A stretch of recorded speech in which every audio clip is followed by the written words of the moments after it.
사람은 누구나 믿을 수 있어야 하고 또 믿는 자가 되어야 합니다. 그런데 사람이 사람을 못 믿을 때 이것처럼 비극이 없어요. 여러분, 믿을 수 있는 사람, 믿을 수 있는 사회가 가장 좋은 사회인 것이죠. 여러분, 그 믿는 것, 그 믿음에도 병이 들 때가 있습니다. 그 병 중에 하나가 어려운 표현으로 말하면 편집증이 있어요. 편집증, 한 곳에 몰입하는, 이것을 우리 쉽게 이야기하면 의심병이다 이렇게 표현하는 경우도 있습니다. 주로 의심병은 주로 어부증과 어처증으로 많이 나타나고, 사업과 거래할 때에 의심병이 있는 사람들은 모든 거래가 자꾸 끊기는 그런 일들이 있습니다. 오늘 본문은 이 의심병의 정반대인 건강한 믿음에 대한 얘기를 하고 있습니다. 본문 17절을 보면 그러므로 믿음은 들음에서 나오고 들음은 그리스도의 말씀으로 말미암느니라 이렇게 말했어요. 이 말씀의 배경이 바로 16절인데요. 맨 위에 보면 그러나 그들이 다 복음에 순종하지 아니하였도다 이렇게 말을 하는 거예요. 복음에 순종하지 않은 것이 이유다 이러면서 이 말씀이 나오는데, 그 이유는 뭐냐? 이사야 53장 1절의 말씀을 바울이 끌고 갔어요. 그러면서 거기에 16절에 보면 뭐라고 나오냐면 이사야가 이르되 주여 우리가 전한 것을 누가 믿었나이까 이렇게 말합니다. 우리가 전한 것을 누가 믿었나이까. 똑같은 말씀을 인용해서 이야기를 하고 있어요. 이 말은 유대인들이 예수님이 이 땅에 왔지만 그분을 메시아로 받아들이지 않았다, 오히려 십자가에 못 박아 죽였다 이렇게 이야기합니다. 왜 그러냐? 자기들이 생각하는 메시아는 정치적인 메시아였어요. 하지만 예수님은 영적인 메시아로 오셨거든요. 이게 서로 코드가 맞지 않았던 거예요. 그러다 보니까 심각한 문제가 생겼죠. 그래서 17절이 나왔습니다. 그러므로 믿음은 들음에서 나고 들음은 그리스도의 말씀으로 말미암느니라 이렇게 말합니다. 여기서 주목할 것은 믿음입니다. 믿음이 무엇인가? 이 부분을 이야기를 하고 있어요. 믿음에 대해서 사전적인 정의는 이래요.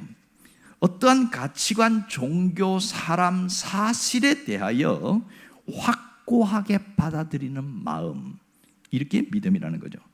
쉽게 말하면 어떤 대상에 대하여 믿는 마음을 믿음이다 이렇게 말합니다. 여러분, 우리가 살아가는 일상생활 속에서요, 믿음이 없으면 살아갈 수가 없어요. 여러분, 믿을 수 없는 사람, 믿을 수 없는 대상, 이 상당히 문제가 있는 거예요. 여러분, 믿음의 반대가 뭐죠? 불신이잖아요. 불신, 안 믿어진다는 거예요. 저 사람이 뭘 이야기해도 안 믿어져요. 이게 불신이거든요. 불신의 친구가 있는 단짝 친구가 누군지 아세요? 의심이에요. 왜 안 믿어지냐? 아무리 생각해도 의심이 드는데, 그러니 안 믿어질 수밖에 없는 거죠. 자, 함께 사업을 하려고 해요. 그런데 안 믿어진다는 거예요. 함께 사업할 수 있을까요? 불가능하죠. 같이 여행을 가려고 해요. 근데 저 사람을 안 믿어지는 거예요. 그것도 외국 여행이에요. 같이 여행 갑니까? 못 갑니다. 여행을 가는데 관광 가이드가 안 믿어진대요. 그러면 가이드가 자 우리 이 길로 갑시다 하면 의심부터 드는 거예요. 저 우리 돈 빼먹으려고 이 길로 가라는 거 아니야? 쇼핑 가면 저 돈 얼마 받지? 모든 게 불신이야. 그러면 그 관광이 행복하겠냐고요. 굉장히 괴롭죠. 안 믿어지는데 어떻게 함께 삽니까? 여러분, 믿음은 대상이 중요한 거예요. 누구를 믿느냐? 가장 가까이 있는 사람이 안 믿어지는데 그 가정이 행복할 수 있겠어요? 선생님이 안 믿어지는데 선생님이 가르치는 걸 받아들일 수 있겠냐고요. 대상이 중요합니다. 또 하나는 믿음의 내용이 중요한 것이죠. 여러분, 우리가 믿는, 신앙적으로 믿는 믿음의 대상은 누구예요? 하나님이죠. 삼위일체 하나님, 성부 하나님, 성자 하나님, 성령 하나님을 믿는 믿음입니다. 그래서 사도신경에 보면 바로 제일 먼저 이렇게 합니다. 나는 믿습니다. 이게 헬라어로 보면 제일 먼저 구조가 어떻게 되면 나는 믿습니다. 나는 창조주 하나님을 믿습니다. 나는 그 아들 예수 그리스도를 믿습니다. 이게 시작이에요. 사도신경은 사도들의 신앙 고백인데 나는 믿습니다. 이렇게 되어지는데 수도 없이 사도신경으로 고백하는데도 안 믿어지는 사람이 있어요. 참 불행한 일이죠. 여러분, 그 다음 또 하나는 믿음의 대상 다음에 내용이란 말이에요. 뭘 믿을 거냐? 이게 문제입니다. 우리가 무엇을 믿느냐에 따라서 우리 존재가 달라지는 거죠. 믿음은 단순히 믿음으로 끝나지 않습니다. 그 믿음이라는 것은 그 대상과 깊이 연결되어 있어요. 자, 내가 저 사람이 믿어지면 어떻게 합니까? 콩을 팥이라고 이야기해도 믿어버려요. 그러면 그 사람이 하는 말을 모든 걸 믿어버리는 거 어떻게 합니까? 다 줄 수 있어요. 믿어지니까. 그 사람이 왜 콩을 팥이라고 이야기했는지 지금은 이해가 안 되지만 나중에 이해되겠지. 믿어버리니까 되는 거죠. 이게 중요한 거예요. 오늘 바울이 우리에게 이 말씀을 알려준 이유가 뭔지 아세요? 믿음이 생기는 방법이 무엇인지를 가르쳐주고 있어요. 예수 믿으면서 믿음이 생기는 방법을 몰라서 믿음이 없다고 그래요. 교회를 나온 지 10년 다녔대요. 어떤 분은 17년 다녔다는데 목사님 사실 저는 믿음이 없습니다 그런 거예요. 왜 믿음이 없죠? 교회를 몇 밖에 안 다녀서 믿음이 없는 게 아니었어요. 여러 번 다녔어요. 근데 믿음이 없다고 이야기해요. 그러면 믿음이 생기는 방법을 알고 있으세요? 모르겠는데요. 하나님 믿으세요? 예, 하나님 믿지요. 어떻게 믿으세요? 몰라요. 여기서부터 바뀌기 시작하는 거예요. 이 답답한 것이 어디 있습니까? 여러분 17절에 보면 첫 번째 믿음이 생기는 방법을 이야기했습니다. 뭐라고 해요? 믿음이 생기는 첫 번째 방법은 경청이다. 듣는 것이다 이렇게 했습니다. 믿음은 들으면서 나고 이랬습니다. 여러분 귀가 닫힌 자는 듣지 못해요. 분명히 앉아 있는데 귀가 닫혀 있는 자는 하나도 안 들립니다. 어떤 사람이 귀가 닫혀 있습니까? 이 앉아 있지만 자기 생각이 많은 사람, 자기 고민이 많은 사람, 자기가 막 두렵거나 슬프거나 괴롭거나 돈 때문에 걱정하거나 그랬고 이 앉아 있어요. 하나도 안 들려요. 무슨 소리 있는지 하나도 안 들려요. 그냥 앉았다 가는 거예요. 왜? 고민이 많기 때문에 안 들리는 겁니다. 이 사람을 귀가 닫혔다 이럽니다.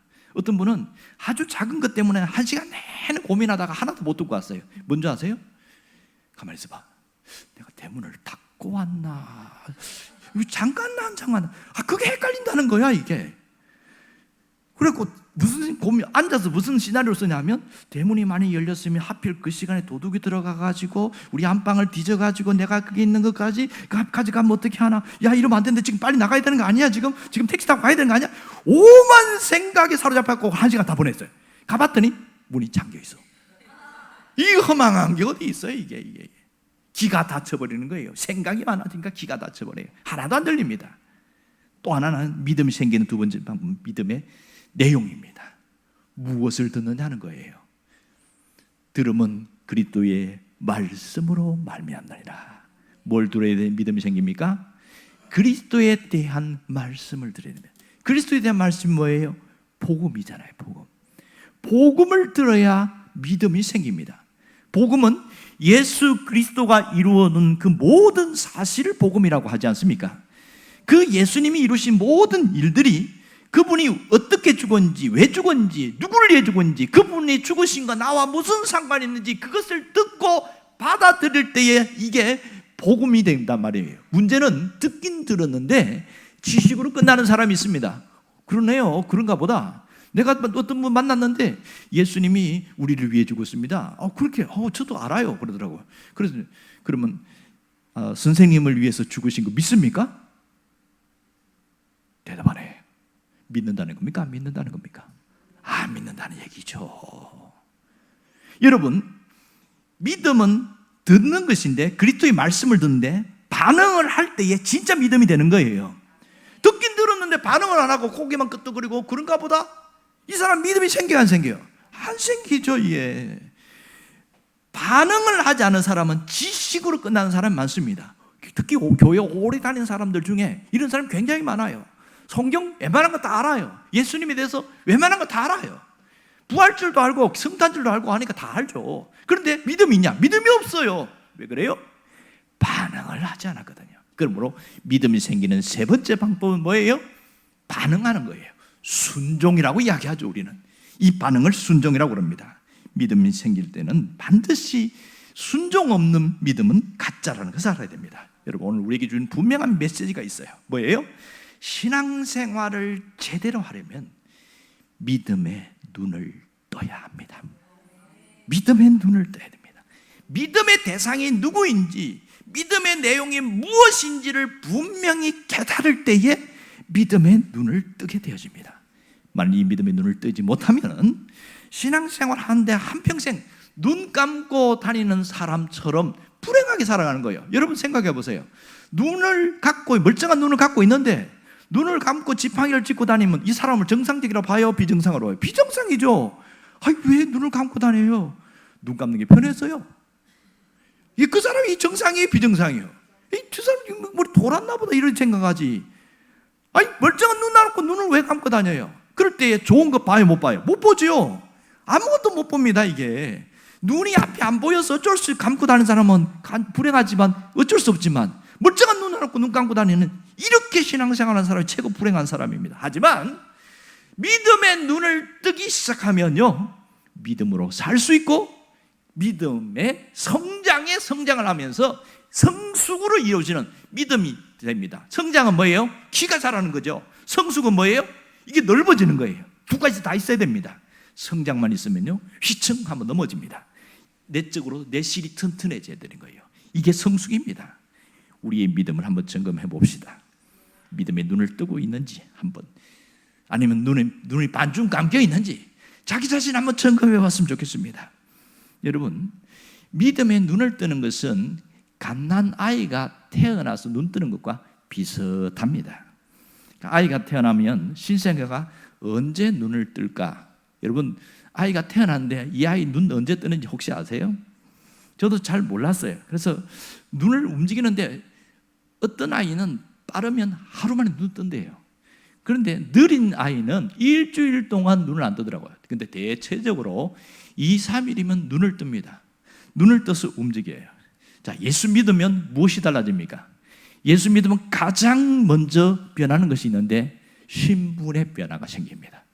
눈에 보이지 않지만 신분의 변화가 있어요. 마귀의 종이었다가 하나님의 자녀가 되는 놀라운 신분이 있습니다. 그런데 예수님을 영접했었는데 신분은 달랐는데 믿음의 눈을 뜨지 못한 사람들이 있어요. 눈이 감겨 있는 사람들이 있단 말이에요. 그래서 어떤 분은 눈을 또 뜨긴 떴는데 흐릿한 상태에서 눈을 떠서 신앙생활을 하고 있어요. 그러니까 막 더듬으면서 다니는 것처럼 뭘 몰라요. 잘 몰라. 아무것도 몰라요. 자, 아이는 2, 3일이면 눈을 뜨게 되고 생후 1개월이 지나면 눈에 초점이 맞춰진다는 거예요. 그러면 눈을 떴지만 아이는 사물에 대해서 정확하게 초점을 맞추냐? 몰라요. 한 달쯤 지나야 형상이 명확해지고 어머니구나, 아버지구나 하는 그런 사람에 대한 것이 드디어 그때부터 들어오기 시작합니다. 신앙세계도 마찬가지예요. 예수를 믿었는데 어떤 분은 안타까운 게 뭔지 아세요? 1년간 교회 다녔는데 신앙에 초점을 맞추지 못하는 사람이 있어요. 자기가 믿는 대상이 누구인지, 뭘 믿고 살아가는지 이게 막연한 사람이 있습니다. 맨날 예배당에 오면 졸다가 가는 거예요. 졸며 잘세 그러다가 가는 거예요. 기가 막힌 것은 찬송 부를 때는 눈을 확 뜬다는 거예요. 마지막 딱 기도 끝나죠. 기가 막히게 눈을 떠요. 눈은 그때 떠야 되는 게 아니고 처음부터 떠야 되는데 왜 마지막 시간에 눈을 뜨는지 오늘 이 자리에 없으니까 마음대로 하는 거예요. 내가 한 사람이 있어서 찔려서 말 못하지 내가. 여러분, 예수를 2년 3년 믿었는데도 신앙의 초점이 맞추어지지 않은 상태에서 눈은 떴는데 잘 몰라, 뭐가 뭔지 모르고 하는 것, 이게 불행한 사실이라는 것을 알아야 합니다. 여러분, 이 믿음의 눈을 뜨는 게 얼마나 중요한지 아세요? 내가 믿는 대상이 누구인지를 명확하게 알게 되어집니다. 하지만 눈을 뜨지 못하면 믿는 대상이 막연해집니다. 모호해진다는 거예요. 뭘 믿고 있지? 내가 누굴 믿고 있지? 어떤 사람 분명히 하나님이라고 믿고 있는데 자기가 믿는 하나님이 그 할머니가 비나이다 천지신명기 비나이다 그 믿음과 비슷한 그런 믿음과 갖고 있는 거예요. 이걸 뭐라고 하냐? 미신 믿음이라고 그래요. 대상은 하나님인데 믿는 모습의 행위는 미신처럼 하나님을 믿는 사람 생각보다 많습니다. 하나님을 미신처럼 믿는 거예요. 미신이 뭐예요? 미신은 신이라고 말할 수 없는 애매모호한 신을 미신이다 이렇게 이야기합니다. 여러분, 미신에 우리의 인생을 걸 수는 없는 거예요. 우리의 믿음을 분명히 할 수 있어야 됩니다.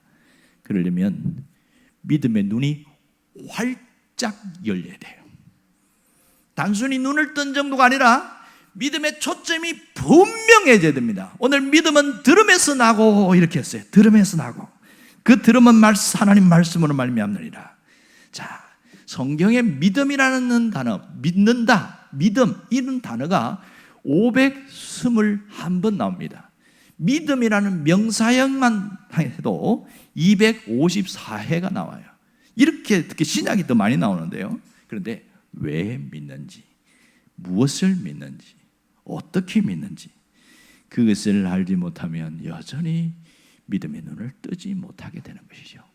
하지만 여기에 있는 많은 사람들은 믿음 눈이 활짝 뜨이고 초점이 분명한 그런 사람 되기를 바랍니다. 이 믿음이라는 것은 단순히 믿음으로 끝나는 게 아니에요. 매우 강력한 힘이 있습니다. 믿음은 강력한 힘이 있어요. 교회를 다니는 것 이상의 힘이 있습니다. 왜요? 이 믿음은 우리 삶에 놀라운 영향을 주기 때문에 그렇습니다. 삶을 끌고 나가는 것이 내가 믿는 믿음에 있습니다. 삶을 이끌고 가는 것이 그 믿음에 있단 말이에요. 자, 믿음이 흔들흔들하면 신앙생활이 정상적으로 잘 이루어질까요? 안 이루어질까요? 교회 오다 말다 가다 말다, 그리고 문제 생기면, 어려운 일 생기면, 마음에 힘들어지면 오늘은 가지 말지 뭐. 모든 신앙생활이 계속 흔들리고 요동칠 수밖에 없는 거예요. 뭔가가 형편이 풀어지면 하나님이 도와주셨나 보다 할렐루야 하고 예배당에 왔어요. 그런데 몸이 아파요. 또 경제적으로 어려움이 생겼어요. 또 저기 막 사람들이 괴롭혔어요. 그래서 너무 시달려요. 이런 하나님이 계신 거 맞아? 그걸 교회 안 나가. 교회 간다 안 나간다는 뭐예요? 내가 하나님 앞에 경배 드린다는 그 신앙의 표현이잖아요. 그죠? 여기서 진짜 믿음에 확고한 사람 어때요? 그럼에도 불구하고 갑니다. 이겨내고 나온단 말이에요. 이게 강력한 힘이에요. 단순히 교회만 나오는 정도로 끝나는 게 아닙니다. 이 믿음, 우리 삶을 움직이는 힘입니다. 여러분, 무엇을 믿느냐에 따라서 삶의 방향이 결정됩니다. 이 믿음이 얼마나 강력한지 몰라요. 신자는 어떤 사람이냐? 믿는 사람입니다. 누구를? 하나님을 믿는 사람입니다. 그런데 그 신자에게 믿음을 빼버리고 이야기하면 아무것도 남는 게 없죠. 그 사람이 어떻게 믿느냐에 따라서 삶의 방향이 결정되고 어떻게 믿느냐에 따라서 삶의 모든 게 열려요. 어떤 분은 하나님을 믿긴 믿는데 어떤 분은 믿냐? 하나님은 심판의 하나님, 무섭고 두려운 하나님을 믿는 분이 있어요. 실제로 만나보니 그래요. 그래서 두려운 하나님으로 믿어요. 다 여기 예배당에 와서 예배드렸는데, 근데 나가다가 조금 어디 가다가 발이 삐끗했어요. 하나님이 나를 치셨나 보다 이렇게 이야기하는 거예요. 사고 났어요. 하나님 나를 크게 치셨구나. 매번 하나님은 맨날 뭐 때리기만 하는 하나님입니까? 그러면 왜 그런 생각을 하고 있죠? 하나님에 대하여 어떤 생각이냐? 심판의 하나님으로 꽉 잡혀 있는 거예요. 두려운 하나님. 조금만 잘못하면 야 이놈! 너 그렇게 하면 돼? 하면서 야단치는 하나님으로만 잡히니까 이 사람 신앙생활은 행복해요? 불행해요? 무서워서 교회 나오는 거예요. 무서워서. 불행하죠. 하나님을 모르니까 그 모양이 되어버렸습니다. 어쩔 수 없이 나오는 거예요.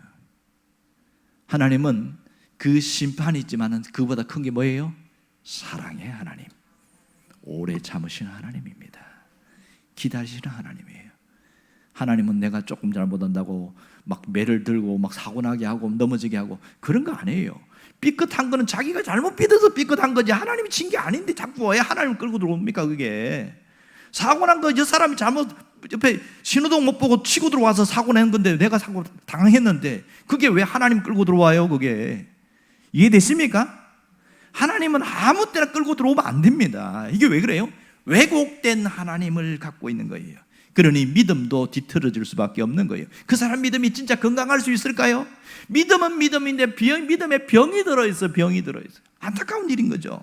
여러분 정말 제대로 된 건강한 믿음을 가져야 돼요. 우리가 신앙생활을 잘 하려면 믿음의 눈을 활짝 떠야 합니다. 그래야 믿음이 생겨요. 자, 믿음이 가장 출발이 뭐라고 그랬어요? 믿음은 들음에서 나고 그랬습니다. 그런데요, 예수님의 제자들이 예수님에 대하여 들었는데도 안 믿었어요. 특히 마가복음 16장 보면 부활하신 예수님에 대해서 여러 사람들이 와서 증언합니다. 막달라 마리아가 와서 이렇게 귀신에 사로잡힌 여인이 왔고 예수님 만났단 말이에요. 내가 부활하신 예수님 만났다고 그러니까 안 믿어요. 제자들이 3년 동안 따라다닌 제자들이. 엠마오의 두 제자들이 가다가 엠마오 마을로 가다가 예수님 직접 만났거든요. 그리고 같이 식사도 했어요. 진짜 예수님이다. 그러고 다시 예루살렘 올라갔단 말이에요. 우리가 예수님 만났다고. 에이, 무슨 죽은 사람이 어떻게 살아나? 안 믿는 거예요. 안 믿는 거예요. 그리고 예수님이 세 번째 나타나고 화가 나셔갖고, 야, 내가 살아난다고 이야기했잖아. 왜 못 믿냐? 그리고 꾸짖으신 적이 있습니다. 그런데 하필 거기에 누가 없냐? 도마가 없었네. 도마가 뭐라고 하냐면, 나는 예수님이 십자가에 못 박힌 이 못자국 직접 보고 옆에 창자국 보지 않으면 내가 안 믿겠다고 이렇게 이야기했어요. 그 말이 끝나자마자 예수님이 샥 나타났어요. 바람과 함께 나타났습니다. 나타나갖고 봐라 하면서 손을 쫙 걷어갖고 딱 봤더니 진짜 못자국이니? 이 옷을 걷어가지고 옆구리 만져보겠어요. 그때 도마가 무릎을 꿇었죠. 직접. 자, 보세요. 도마는 사실 도마가 다 나쁜 건 아니에요. 이 도마는 뭐가 가지가 있냐면 실정주의자예요. 분명히 확인되는 것만 믿는 확실한 믿음입니다. 이런 사람은 좋은 점이 뭐냐면 한번 믿으면 변하지 않습니다. 끝까지 가요. 도마는 인도에 가서 마지막에 전도하다가 순교했죠. 그 인도 남부가 지금도 기독교 90%가 인도가 90% 기독교인인 것은 도마의 순교 때문입니다. 이런 믿음인데 그 당시에 예수님 만났을 당시에 도마는 믿음의 눈이 열리지 않았어요. 오감은 가지고 있어요. 오감. 그런데 신앙인들에는 그 감각이 하나 더 있어야 됩니다. 육감.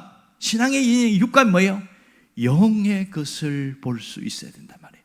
영의 것. 이게 영의 눈이 열리는 것. 이게 육감입니다. 신앙인들에게 이 놀라운 역사가 있어야 됩니다. 여러분, 내 눈에 보이는 게 전부라고 생각하지만 그렇지 않지요. 사람들은요, 희한해요. 자기가 보고 싶은 것만 봅니다. 어떤 분이 그러더라고요. 이 옷을 재단하는 사람은요, 쫙 사람들 다니면서 뭐만 보는지 하면 사람들이 입고 있는 옷만 본다는 거예요. 옷. 그리고 광고 간판 하시는 분들은 차를 타고 가면 뭐만 보냐면 간판만 본다는 거예요. 저 간판 저거 잘못됐는데, 저거는 잘 됐는데 매 간판만 보는데 그것만 본다는 거예요. 그리고 이 자동차에 대해서 취미가 있는 사람, 자동차에 대해서 이 사람들은 타 보면 자동차 이름을 기가 막히게 다 외우는 거예요. 저기 뒤에서 딱 그만 봐도 무슨 차네 무슨 차네 아무리 봐도 모르겠는데 왜요? 자기가 보고 싶은 것만 보는 거예요. 이게 사람이 보는 것이 전부는 아닌 거예요.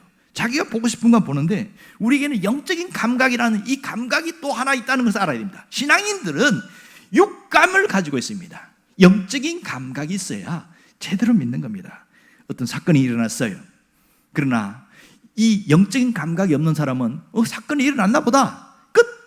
그런데 똑같은 사건이 일어났는데 영적인 감각이 열린 사람은 그곳에서 보이지 않는 하나님을 느끼고 하나님 앞에 감사하고 하나님 이 일이 일어났는데 이것이 나에게 이렇게 되지 않게 하는 것이 감사합니다. 이렇게 사람 바뀌는 사람이 있어요? 아니, 왜 똑같은 사건을 보고 사람이 표현이 달라요? 한 사람은 오감만 갖고 신앙생활하고 있고 한 사람은 육감, 영적인 감각으로 신앙생활하기 때문에 다른 겁니다. 여러분, 하나님은 눈에 보이지 않습니다. 하지만 하나님의 역사는 확실하게 드러납니다. 영적인 감각을 가진 사람만이 그 하나님의 일하심을 보는 눈이 열리는 겁니다. 그럴 때에 우리의 신앙은 자라게 되어 있어요. 특별히 믿음의 눈이 분명하고 확실한 초점이 열린 사람들은요, 뭘 붙들고 사는지 아세요? 약속을 붙들고 삽니다. 하나님의 약속을 붙들고 사고요, 그 약속에 순종하며 살아갑니다. 대표적인 사람이 누구예요? 아브라함입니다. 바울은 로마서에서 아브라함 이야기를 하면서 그 사람은 약속을 붙들고 살았다 하면서 이렇게 얘기합니다. 로마서 4장에 보면 이런 얘기를 합니다. 믿음이 없어 하나님의 약속을 의심하지 않고 믿음으로 견고하여져서 하나님께 영광을 누리는데, 그 다음 뭐라고 그러냐면 약속하신 그것을 능히 이루실 줄을 확신하였으니 그랬어요. 약속하신 것을 능히 이루실 줄을 확신하는 것, 이것이 믿음에 눈뜬 사람의 신앙의 모습입니다. 아브라함은 하나님이 약속할 때 제일 먼저 준 약속은 뭐예요? 아들을 주겠다. 근데 그 약속 언제 받았어요? 25년 지나서 받았습니다. 놀라운 것은 하나님이 약속을 주셨을 때 아브라함이 어떻게 했습니까? 가만히 있었어요? 움직였어요? 움직였죠. 가나안을 향해 갔습니다. 이게 중요한 거예요. 그리고 하나님의 약속을 주셨는데 황당한 일을 시키죠. 뭐 이야기합니까? 창세기 22장에 가면 야, 그 아들 바쳐라 그러는 거예요. 말도 안 되는 얘기죠. 아니, 줄 때는 언제고 바치라고 그럽니까? 이게 하나님이 너무하십니다. 이게 25년 만에 줘놓고 이걸 바치라면 그럼 나는 자식이 없는데 어떻게 하랍니까? 이게 말이 되죠? 근데 아브라함이 어떻게 해요? 자식을 데리고 3일 동안 갑니다. 데리고 가요. 근데 성경을 자세히 보니까 왜 하나님이 바치라고 했을까? 그걸 연구했는데 창세기 22장 2절에 보면 이렇게 합니다. 내 아들, 내 사랑하는 독자, 내 이삭을 바쳐라. 히브리의 표현을 보면 네라는 단어가 여러 번 반복되고 있어요. 그러면 이것은 이 아브라함이 25년 만에 아들을 얻다 보니까 이 하나님은 싹 잊어버리고 자식만 생각하고 자식만 붙들고 막 자식이 앞서 있는 거예요. 내 아들, 내 독자, 내 이삭 이렇게 이야기했어요. 그런데 진짜 자식을 바치려고 칼을 들었을 때 하나님이 천사를 보내서 아브라함아 멈춰라 그랬잖아요. 그런데 창세기 22장 10절에 뭐라고 하는지 아세요? 이제야 네가 나를 사랑하는 줄 내가 알았노라 이렇게 말합니다. 자, 아브라함이 한 게 뭐예요? 하나님이 약속하신 것을 믿었어요. 그리고 움직였죠. 바치라고 하는데 말도 안 되는 거 시켰는데 움직였어요. 그래서 아브라함 중심은 변하지 않았다는 것이 확정되었습니다. 오늘 로마서 4장에 바울이 그 얘기를 하는 거예요.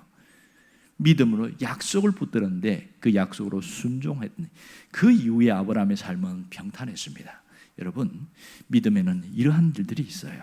믿음과 순종은 따로 떨어진 것이 아니고 같이 가는 겁니다. 믿음이 있는데 순종 안 한다. 이게 가능할까요? 불가능할까요? 가능해요. 이런 거죠. 아버지가 야, 아무개야, 저 슈퍼 가가지고 요거 좀 사와라. 예, 했어요. 그리고 안 갔어요. 어떻게 됐어요? 아버지 말을 들었고 믿었어요.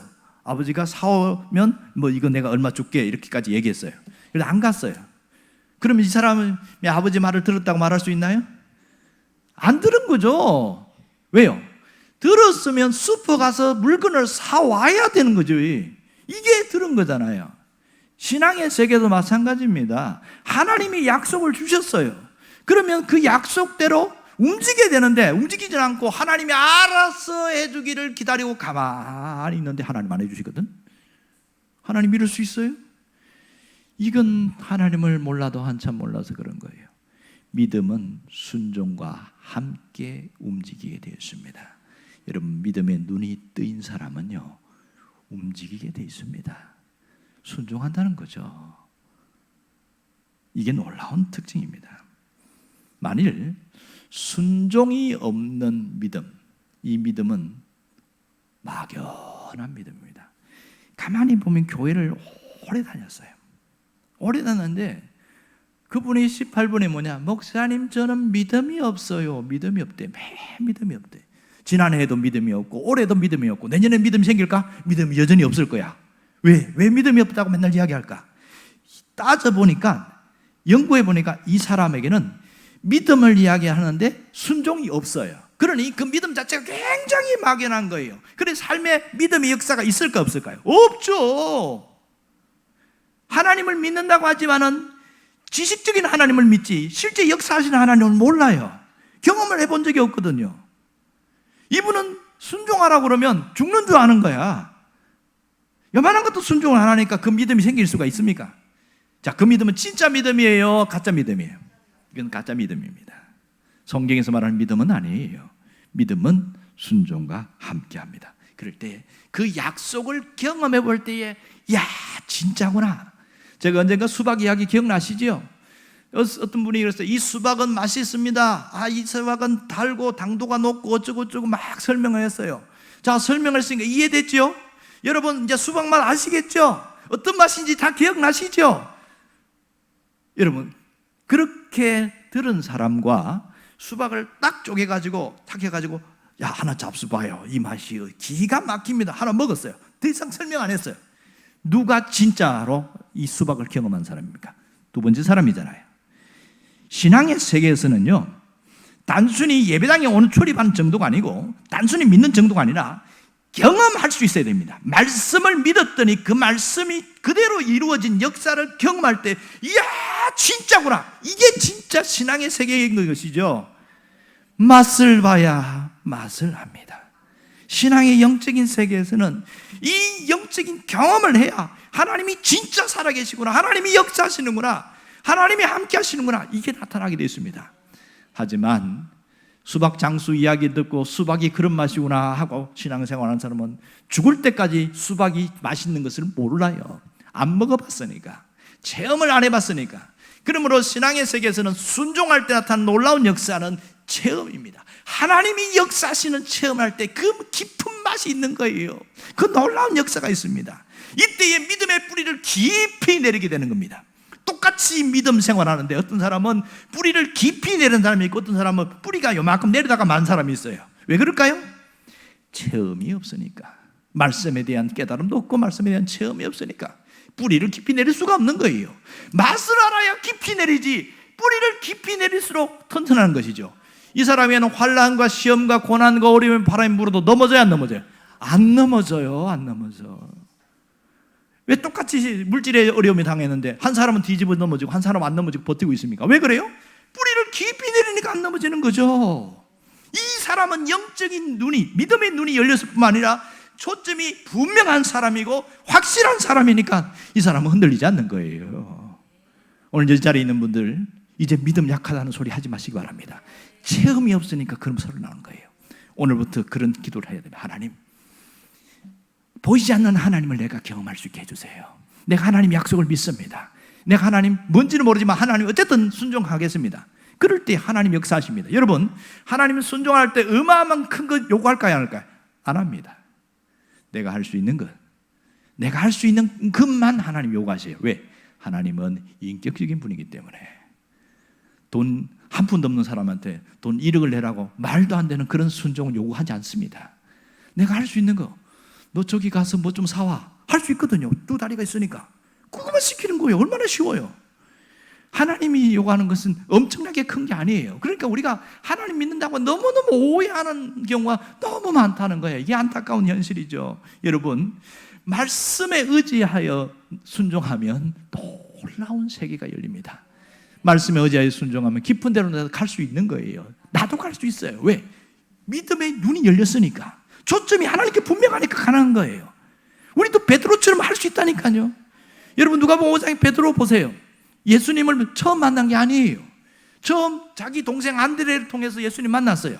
그래도 나는 생업이 있어가지고 내 처자식 먹이 살려야 되니까 나는 고기 잡으러 갈란다 하고 갔단 말이에요. 그런데 어느 날 밤새도록 고기 잡았는데 하나도 못 잡았는데 오늘 웬일이야 이게. 아니, 왜 고기가 다 우리를 다 피해 다니냐. 그물을 던졌다가 하면 안 나오고 한 마리도 못 잡았어요. 기가 막히게. 그리고 그 새벽녘에 그물을 싹 싣고 있는데 그때 예수님이 오셔가지고 야, 배 좀 빌리자 그러는 거예요. 예, 타세요. 야, 조금만 건너뛰자. 베드로에게는 뭐예요? 낙심이 생겨갖고 야, 이제 그 배도 뭐 그물 아무것도 이제 뭐 먹고 사냐? 먹고 사는 거 고민하는 거예요. 그때 예수님이 바닷가에 있는 수많은 사람을 향하여 설교하기 시작합니다. 설교하는데 가장 잘 듣는 사람은 누굴까요? 베드로죠. 할 일도 없는 옆에서 예수님 이야기는 가장 옆에 들리잖아요. 싹 듣고 나서 뭐가 생겼을까? 믿음이 생긴 거예요. 믿음이. 무슨 설교했는지는 성경에 기록하지 않으니까 잘 몰라요.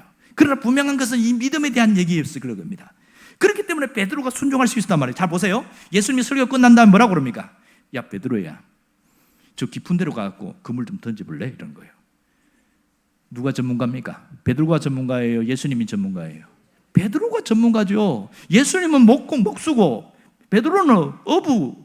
그러니까 전문가가 볼 때 깊은 데 가면 나 고기 없어요. 이제 다 얕은 데로 다 숨어버리니까 말도 안 되는 일인데, 그런데 베드로가 뭐라고 그러냐면 내가 밤새도록 고기를 잡으려고 했으면 한 마리도 못 잡았습니다. 하지만 말씀에 의지하여 내가 그물을 내리겠습니다. 이 점이 중요한 거예요. 말도 안 되는 요구지만 주님이 말씀하셨으니까 내가 한번 깊은 데를 가서 던져보겠습니다.